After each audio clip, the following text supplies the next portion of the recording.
Se asume universalmente que cuando unes a 10 superestrellas multimillonarias bajo una misma bandera, la victoria es una conclusión inevitable. Pero la verdad más fría en el béisbol internacional es que el talento individual, sin una dedicación incondicional a la causa colectiva, puede convertirse en el veneno más potente que destruye un vestuario antes de que se lance la primera bola. Y esta es la esencia de la convulsión que sacudió los cimientos de la selección dominicana. Este es el relato de cómo una declaración, aparentemente inofensiva, puso en jaque el corazón de una de las selecciones más poderosas de la historia del Clásico Mundial de Béisbol, desencadenando una crisis que resonó desde Nueva York hasta Santo Domingo. Una secuencia de eventos que con el tiempo se ha convertido en el punto de referencia para entender la fragilidad del ego frente al honor nacional.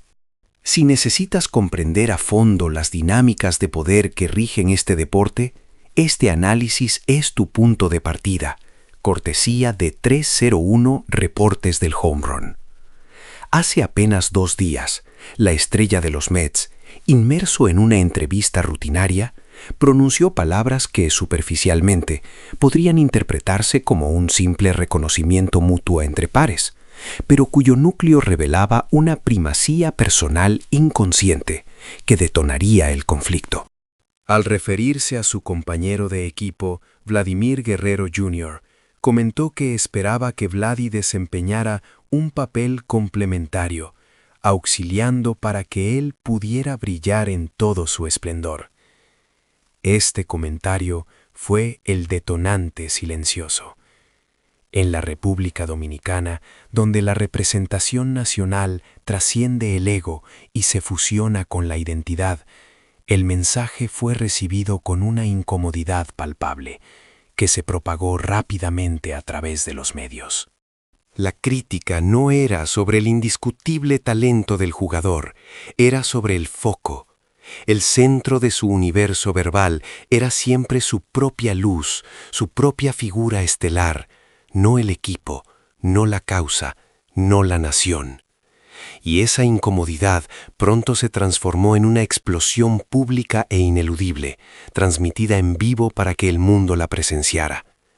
Guerrero Jr. se colocó frente a las cámaras y sin andarse con rodeos, respondió directamente al jugador de los Mets, mencionando su nombre explícitamente. La noción de que un solo jugador, sea la estrella que sea, en el equipo que sea, puede cargar a la República Dominicana sobre sus hombros, es francamente ajena a la realidad de este torneo, declaró Vladi. Su tono era sereno, pero el filo de sus palabras era extremadamente agudo. Continuó enfatizando que su participación en el Clásico no era por la gloria personal, sino para luchar como un solo equipo dominicano. Rechazó la premisa de ser un apoyo para que otro brille, asegurando que esa mentalidad era contradictoria con el espíritu de la selección nacional. Guerrero Jr. no solo estaba refutando una opinión individual, sino que estaba estableciendo la diferencia fundamental entre el clubhouse de la MLB y el santuario de la selección nacional. Para él, la palabra apoyo implicaba una jerarquía que podía generar una dinámica interna peligrosa. Sintió la obligación de refutarlo en el momento, pues el silencio habría sido interpretado como un consentimiento a esa estructura. Lo que selló el clima de tensión fue la intervención inmediata del comandante, Alberto Pujols. Mientras las declaraciones de Guerrero Jr. seguían reverberando, Pujols, el ícono viviente del béisbol dominicano, se negó rotundamente a adoptar una postura ambigua, utilizando la plataforma pública para mostrar su postura de manera inequívoca. La selección dominicana no es el club de los Mets, fue su declaración lapidaria. Aunque evitó mencionar a Soto por nombre, el destinatario del mensaje era dolorosamente obvio para cualquiera que estuviera siguiendo la crisis. Pujols fue categórico, sentenciando que, en este equipo nacional, nunca se permitirá que el individuo se eleve por encima de la organización. subrayó un principio innegociable. Ser o no una estrella no confería ninguna inmunidad ni exención de este principio fundamental. El inmenso peso de las palabras de Pujols radicaba en su propia historia. Un hombre que logró un éxito individual abrumador, pero que siempre supo ubicarse como una pieza dentro del rompecabezas colectivo. Él entendía, mejor que nadie, que los comportamientos tolerados en la dinámica de un club de grandes ligas eran veneno puro en el contexto especial y efímero de un torneo internacional. Para Pujols, esta controversia no era un simple malentendido verbal, sino una crisis que amenazaba la disciplina del equipo entero.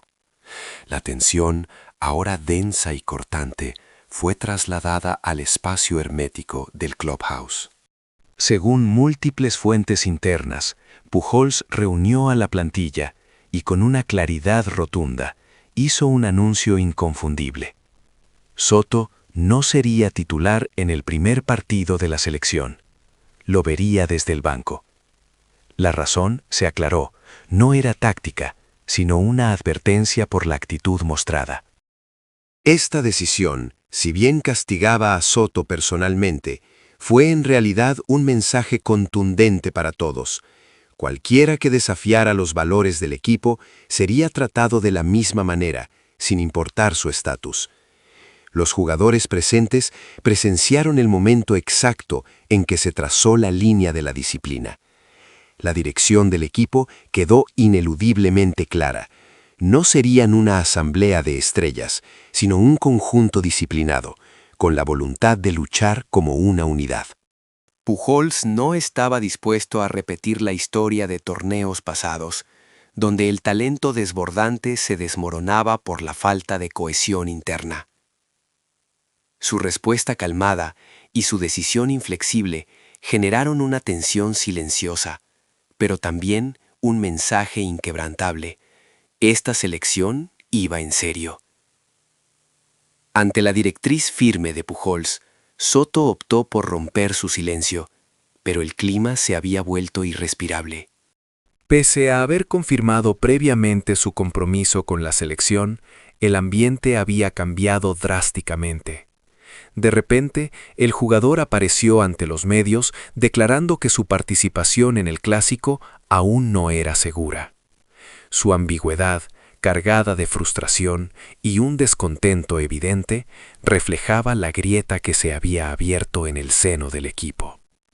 En esa entrevista, eligió una palabra poderosa para describir su situación: soledad. Habló de la sensación de que su talento no estaba siendo apreciado justamente y que no recibía suficiente comprensión de sus compañeros. Sostuvo que, si iban a pelear juntos, no debería haber envidia y que él solo quería darlo todo por su país. Sin embargo, inmediatamente después, su enfoque regresó a sí mismo.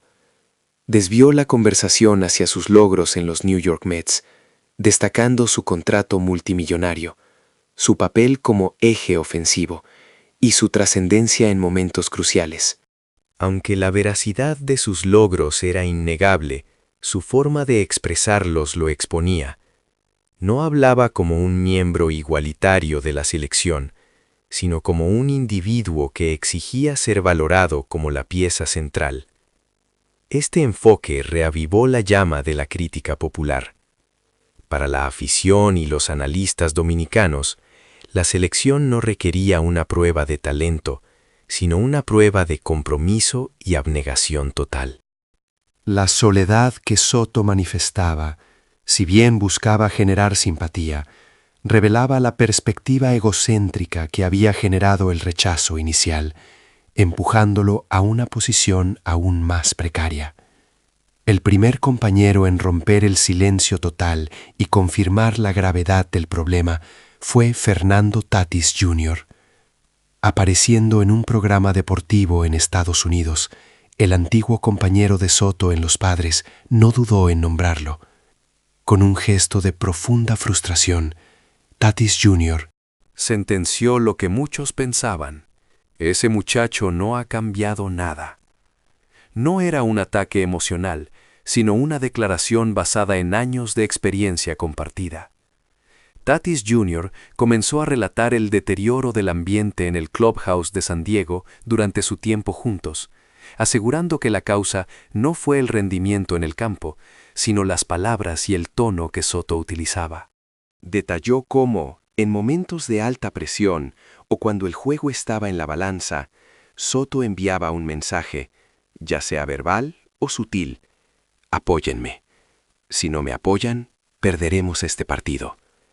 Tatis Jr. reveló que ese mensaje, lejos de motivar a sus compañeros, sonaba como la imposición de una jerarquía y una presión malsana. Él y otros compañeros sintieron esa demanda como un imperativo que los obligaba a servir, no a luchar juntos, y confesó que, eventualmente, comenzaron a ignorar activamente esos mensajes. Esta incomodidad se manifestó en un aislamiento visible. Los jugadores empezaron a distanciarse del chat grupal del equipo, y Soto quedó, de facto, flotando solo en el clubhouse. Tatis Jr. enfatizó que nadie lo excluyó intencionalmente. Sus propias acciones y palabras lo habían alejado del grupo de forma natural. Fue este patrón de aislamiento autoinfligido, sugirió Tatis, lo que condujo a su eventual salida de San Diego. Y ahora, con una mezcla de decepción en su voz, señaló que Soto parecía estar repitiendo exactamente el mismo camino, el mismo guión, dentro de la selección dominicana. Su testimonio confirmó que la controversia actual no era un incidente aislado, sino la culminación de un problema de actitud de larga data, una lección que el jugador se había negado a aprender. El hecho de que la situación escalara a este nivel dejó a Alberto Pujols sin margen de maniobra. Los principales diarios dominicanos informaron al unísono que el manager ya había activado un plan de reemplazo de contingencia. El nombre que surgió fue el de Teóscar Hernández. Aunque sus recientes estadísticas en los Dodgers no eran deslumbrantes, Pujols valoraba algo más que los números: la experiencia requerida en el escenario del equipo nacional y, crucialmente, la disposición a reprimir el ego para cumplir el rol asignado. Según fuentes cercanas, Pujols fue claro ante su círculo: Dominicana no es un equipo que dependa de uno solo. Si uno se va, simplemente hay otra opción. Esta declaración, más que una sentencia fría, fue una declaración de intenciones para cortar de raíz los errores del pasado, donde equipos llenos de talento se derrumbaron por conflictos internos. El golpe más impactante fue la revelación de los procedimientos formales que se estaban llevando a cabo bajo la superficie. Pujols, se informó, había enviado un informe formal a la Federación Dominicana de Béisbol. El documento contenía una acusación severa sobre la falta de compromiso de Soto con los valores del equipo nacional, enfatizando que, a pesar de que los Mets habían dado su permiso para la participación, la actitud del jugador era el único factor problemático. Esto no era una simple amonestación interna, era una documentación oficial que sentaba un precedente. El incidente avanzó rápidamente a un punto de no retorno. En la federación se empezaron a debatir posibles sanciones que iban más allá de una advertencia, incluyendo rumores sobre una restricción futura de convocatorias o una exclusión de facto. Pujols no actuaba impulsado por la emoción, sino en nombre del reglamento y la responsabilidad. Su acción estableció un estándar claro. Lo que define la pertenencia a la selección no es el talento, sino la idoneidad para representar a la nación. La selección dominicana ya no sería un escenario dominado por narrativas personales. La crisis trascendió la mera confrontación individual. Una reacción en cadena silenciosa pero contundente se extendió dentro del equipo dominicano. Los testimonios de varios allegados indicaron que jugadores clave como Manny Machado, Fernando Tatis Jr. y Julio Rodríguez respaldaron la directriz de disciplina de Pujols, adoptando una postura de distanciamiento claro hacia el jugador problemático. No fue una declaración oficial, sino un cambio simbólico manifestado en el comportamiento diario.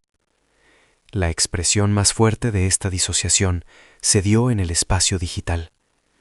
Dejar de seguir la cuenta de Soto en Instagram, la salida silenciosa de grupos de chat de la selección, o simplemente un rechazo a través del silencio, transmitió un mensaje inequívoco.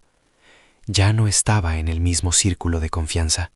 Esta serie de acciones demostraba, paradójicamente, la vital importancia de las relaciones interpersonales y la confianza en la selección dominicana. La tensión alcanzó su punto álgido con la acción de Manny Machado. Aunque evitó mencionar nombres en su publicación de Instagram, Machado condenó severamente la falta de ética, el compañerismo y el compromiso con el equipo. El mensaje fue interpretado inmediatamente por los aficionados como una crítica directa a Soto y se viralizó. El mensaje de una superestrella exponía la temperatura interna del vestuario a la luz pública. Sin embargo, esa publicación no duró mucho. Preocupado por la escalada de la situación, Pujols contactó directamente a Machado, solicitándole que eliminara la publicación para proteger el equipo. Machado accedió, pero el daño ya estaba hecho. La necesidad del manager de actuar tan rápido solo sirvió para confirmar al exterior la profundidad de la grieta interna. Así, incluso antes de que se emitiera una sanción formal, Soto se encontró en un estado de aislamiento de facto. Nadie tuvo que declararlo expulsado. La pérdida de confianza dentro de la comunidad de compañeros fue suficiente para aislarlo. Se hizo patente que el valor más importante en la selección dominicana no era el talento, sino la percepción y el respeto de los compañeros. Y esa realidad, fría y brutal, estaba acorralándolo. La conclusión a la que llevó esta serie de conflictos era sorprendentemente sencilla y nítida. Pocos en el béisbol dudan del talento de Soto. Su técnica de bateo y su aura estelar lo sitúan incuestionablemente entre los mejores de su generación. Sin embargo, la historia demuestra repetidamente que el talento por sí solo no garantiza la inmortalidad. En el béisbol existe una métrica de evaluación que no se mide con números. Cómo te ven tus compañeros y cómo te recordará la posteridad. Los verdaderamente grandes son aquellos que, además de sus estadísticas, supieron cohesionar el vestuario y unir al equipo en la adversidad. La selección dominicana amplifica esta verdad. Aquí, la marca personal o el monto del contrato no tienen cabida. Lo que se exige es la aceptación del rol asignado bajo la bandera nacional y la capacidad de marchar en la misma dirección que los compañeros. El incidente demostró que Soto aún no ha logrado responder a esa pregunta fundamental. Si no corrige su actitud, aunque su nombre sea recordado, es posible que nunca sea reverenciado. Esto no es un castigo, sino la consecuencia lógica de la fría selección impuesta por la naturaleza del deporte. El talento es solo la entrada. El camino a seguir depende de cómo se comporta uno como persona y como miembro de un equipo. Y ahora, Soto se encuentra justo en esa bifurcación crucial. Este incidente en el Clásico no será solo un suceso en su carrera, sino la piedra angular que definirá su legado futuro. La soledad de Soto, manifestada en sus ambivalentes entrevistas y confirmada por el testimonio explosivo de Fernando Tatís Jr., hacía que la intervención decisiva de Alberto Pujols fuera inevitable. No se trataba solo de una disputa de vestuario, era una crisis de liderazgo y de valores fundamentales que amenazaba con desintegrar la moral del equipo antes de que el primer lanzamiento se efectuara. Pujols, con la autoridad silenciosa de quien ha sido tanto estrella individual, como campeón colectivo, sabía que el silencio era sinónimo de colapso. Siguiendo los reportes internos y la cronología de los eventos, el punto de no retorno fue la formalización de la postura de Pujols ante la Federación Dominicana de Béisbol. El manager no se limitó a la advertencia táctica de sentar a Soto. Elevó un informe documentado, un expediente oficial, que detallaba la falta de compromiso del jugador con la filosofía del equipo, a pesar de que su club, los Mets, había dado el permiso para participar. Se trataba de un juicio sobre el carácter, no sobre el talento. Frente a la inminente formalización de su marginación y el rechazo generalizado de sus compañeros, la respuesta de Juan Soto fue tan abrupta como era de esperarse: la retirada repentina. De repente, el mismo jugador que había enfatizado su deseo de representar a la nación, declaró ante los medios que su participación no era segura, antes de formalizar su baja, alegando una situación personal indefinida. Esta acción, aunque presentada como una decisión autónoma, fue el tácito reconocimiento de que la cultura del equipo, liderada por Pujols y respaldada por figuras clave como Machado y Tatis Jr., ya no tenía cabida para su narrativa centrada en el ego. La escuadra dominicana, lejos de tambalearse ante la pérdida de una superestrella, cerró filas. El mensaje de Pujols, que la bandera dominicana no dependía de ningún jugador, por talentoso que fuera, se materializó en la rápida y eficiente incorporación de Teóscar Hernández, un jugador de rol que entendía perfectamente la necesidad de someter su lucimiento personal al bien común. Este movimiento subrayó el principio supremo: en este equipo, la única estrella inamovible es la camiseta que se lleva puesta. Pujols no estaba castigando el talento, estaba eligiendo el carácter. El incidente Juan Soto-Albert Pujols se convirtió así en un microcosmos de la eterna lucha en el deporte de élite, el individuo contra el colectivo. Pujols, el ícono que siempre supo ser un gran jugador dentro del equipo, trazó una línea innegociable, estableciendo un legado de disciplina que, irónicamente, podría ser más impactante para la cultura del béisbol dominicano que cualquier jonrón que él haya conectado en su carrera. Para Juan Soto, el precio de priorizar el ego resultó ser su exclusión de un escenario que él mismo había aspirado a conquistar. El Clásico Mundial de Béisbol no solo perdió a un bateador de élite en esa edición, ganó una lección inolvidable sobre lo que realmente significa jugar por la bandera, demostrando que en la cima del deporte, la grandeza no se mide en salarios ni en estadísticas individuales, sino en el respeto y la lealtad que se gana dentro de un vestuario. La República Dominicana, bajo el férreo liderazgo de Pujols, demostró que estaba dispuesta a sacrificar el talento más brillante si éste ponía en peligro la integridad del equipo. Si este análisis te ayudó a entender la magnitud de este conflicto histórico, asegúrate de darle me gusta, compartirlo con otros fanáticos y suscribirte a 301 Reportes del Home Run para no perderte ni una base. Y cuéntanos en los comentarios, ¿crees que Juan Soto logrará cambiar su mentalidad para futuras representaciones nacionales? ¿O este evento marcará permanentemente su relación con la selección dominicana?